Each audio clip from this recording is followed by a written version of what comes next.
baik di APBN, APBD provinsi, APBD kabupaten kota. Biasanya memang bergeraknya, saya kan pernah di kota, pernah di provinsi, pernah ya kan ya. Bergeraknya memang biasanya baru di bulan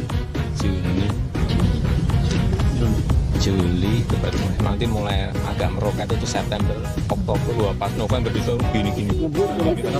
Merek kita sendiri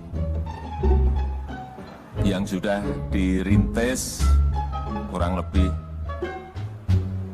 10 tahun yang lalu. Kita juga sekarang bingung. Pesanan sudah kira-kira lebih dari 6.000. Dan pada kapasitas setelah uji emisi, setelah nanti sertifikat uji tipe ini kami pegang, perkiraan saya bisa 3 sampai 4 kali lipat. Sebuah keputusan setelah larangan mudik bagi ASN, TNI Polri, dan pegawai BUMN sudah kita lakukan. Pada minggu yang lalu, pada rapat hari ini saya ingin menyampaikan juga bahwa mudik semuanya akan kita larang. Kalau mudik itu di hari lebarannya beda. Hanya perbedaan Untuk masalah merayakan waktu, Idul Bapak. Fitri, untuk merayakan Idul Fitri kalau yang naik pulang kampung itu ya bekerja di Jakarta, tetapi anak istrinya ada di kampung. Tapi itu kan hanya perbedaan timing, Bapak Presiden. Tapi aktivitasnya sama. Mereka pulang dan kemungkinan membawa virus ke rumah itu juga sama.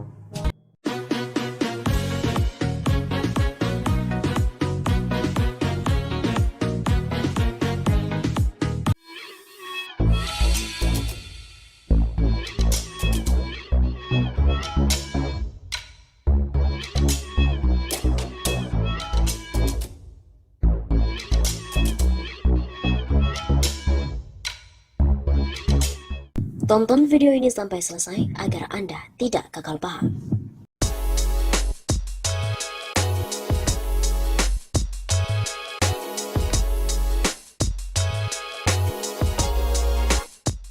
Kesalahan terbesar bangsa Indonesia adalah menjadikan Jokowi sebagai Presiden Indonesia. Sampai detik ini, tulisan ini adalah ditulis oleh Legend Marinir Purnawirawan Soeharto. Detik ini juga ia tidak pernah menganggap Jokowi sebagai presiden. Karena KPU tahun 2015 tidak memeriksa beberapa kontainer dokumen C1 yang dikirim oleh Gerindra. Seharusnya tetap harus diperiksa satu persatu di depan TV di hadapan rakyat Indonesia. Kebenaran yang sahih sehingga tidak menimbulkan korban meninggalnya ketua KPU waktu itu. Akibatnya tidak menanggung aib di mata dunia. Indonesia yang besar dipimpin oleh orang dengan kualitas seadanya. Maaf sih, bukan tidak menghargai Jokowi, tapi lebih dari itu kita tidak menghargai berjuta-juta manusia Indonesia yang kualitasnya melebihi dia. Saya hanya meminta pada siapapun yang mendesain dia sebagai presiden, entah dia seorang politisi, entah dia taipan atau jenderal, sekalipun baik yang jenderal kehormatan atau yang jenderal asri. Sekalipun baik yang jenderal kehormatan atau yang jenderal asli, kira-kira sedikitlah, carilah yang lebih pantas. Aib ini juga aib kalian, aib kita bersama di mata dunia. Bagaimana kita mau menemukan kemakmuran negeri ini kalau pilih presiden saja belum bisa? Kedepan saya kira kita jangan sampai salah, khusus untuk para taipan. Sadarlah bahwa kalian adalah bagian dari bangsa ini. Contohlah Pak Kwik Kion Gi yang sudah melebur total sebagai bagian dari bangsa Indonesia.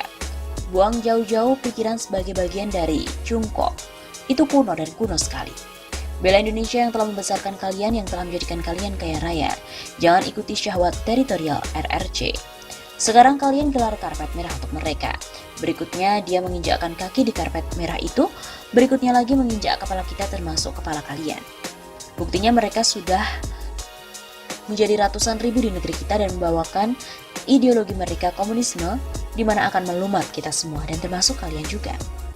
Sadarlah, mari kita sama-sama juga dengan tanah yang penuh berkah dan tanah yang sangat agamis, kita bersatu padu menghadapi musuh yang ada di rumah kita. Rumah kita ini Indonesia dan bukan RRC apalagi Singapura. Bagi kawan-kawan yang sudah terbelai oleh lembutnya usaha pantangan para taipan untuk berjuang dan tinggalkan syahwat materi kekuasaan. Berjuanglah untuk anak cucu kita. Seperti kita ketahui, Jokowi banyak memberikan janji-janji. Dan ini dia janji palsu Jokowi. Presiden Joko Widodo mengumbar janji palsu ketika kampanye Pilpres 2014 dan juga Pilpres 2019.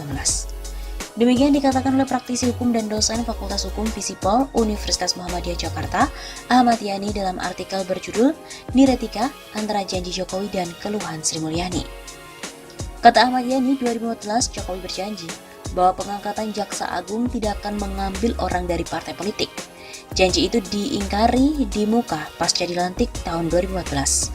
Selanjutnya tahun 2014 juga Jokowi menjanjikan bahwa para menteri tidak boleh dijabat oleh ketua umum partai. Diingkari sendiri oleh Jokowi. Kemudian ia juga membentuk kabinet ramping serta profesional. Justru malah membentuk kabinet dengan porsi yang gabuk dan syarat dengan politik balas budi serta bagi-bagi kekuasaan. Menurut Ahmad Yani lagi, Jokowi berjanji membentuk kabinet ramping dan pemangkasan birokrasi, hanya menjadi apologi semata. Pasca dilantik 2019, birokrasi justru semakin luas. Semua kementerian dibentuk wakil menterinya, bahkan birokrasi kementerian semakin panjang dan besar. Pembentukan badan atau lembaga yang terus dilakukan diduga adalah politik balas budi dengan cara yang paling norak. Ahmad Yani mengatakan, Jokowi berjanji membangun rumah warga yang terkena gempa di Palu dan juga di NTB. Membangun rumah korban bencana belum selesai. Dalam kampanye 2019 muncul lagi janji untuk membangun rumah bagi milenial dan tukang cukur. Apakah rumah milenial dan tukang cukur sudah terbangun sekarang? Dari tahun 2014, janji Jokowi sudah menyebar dalam ratusan rupa. Dari mobil SMK hingga ekonomi meroket, buyback Indosat hingga janji swasembada pangan. SMK kini katanya sudah diproduksi, tapi kita belum kenal pasti itu mobil dari mana dan mesinnya juga berasal dari mana. Swasembada pangan yang begitu heroik dibicarakan Jokowi setelah 2019 hanya jadi janji saja. Ada ratusan juta ton beras impor membusuk akibat nafsu impor. Beras busuk dibuang sementara kehidupan rakyat yang sedang getir menghadapi kelesuan ekonomi. 10 juta lapangan kerja yang dibicarakan 5 tahun lalu sudah diisi oleh semua tenaga kerja asing. Kalau dihitung semua dengan yang ilegal melebihi 10 juta. Begitu teganya hingga anak negeri mengemis cari kerja, tapi negara memberikan pada asing. Semua demi investasi meskipun negara harus digadaikan.